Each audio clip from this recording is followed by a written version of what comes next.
Ne diyeyim öyle olsun, konuşacak yüz mü kaldı? Ne diyeyim öyle olsun, konuşacak yüz mü kaldı? Ne diyeyim öyle olsun.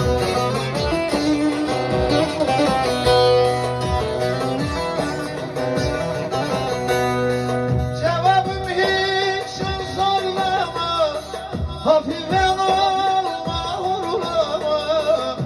Can yakacak söz çok ama ne diyeyim öyle olsun.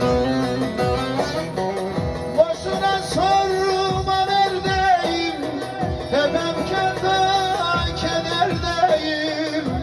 Sözün bittiği yerdeyim, ne diyeyim öyle olsun. Sözün bittiği yerdeyim, ne diyeyim öyle olsun.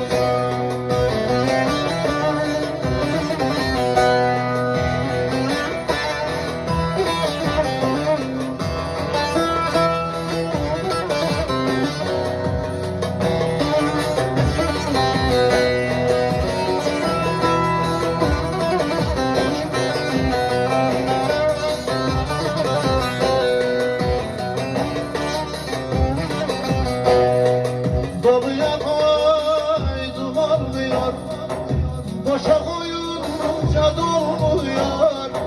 Zorla güzellik olmuyor, ne diyeyim öyle olsun. Zorla güzellik olmuyor, ne diyeyim öyle olsun.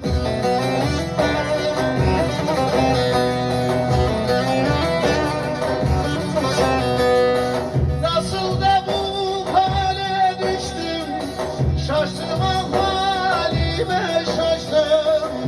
Ben hiç böyle olmamıştım, ne diyeyim öyle olsun.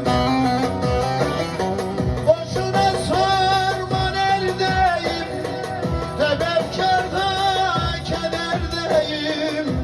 Sözün bittiği yerdeyim, ne diyeyim öyle olsun.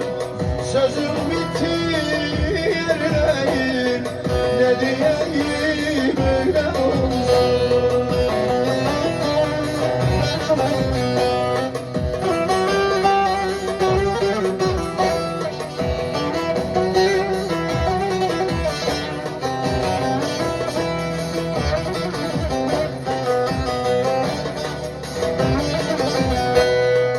Cevabım yok hiç sorlama, hafife alma, horlama.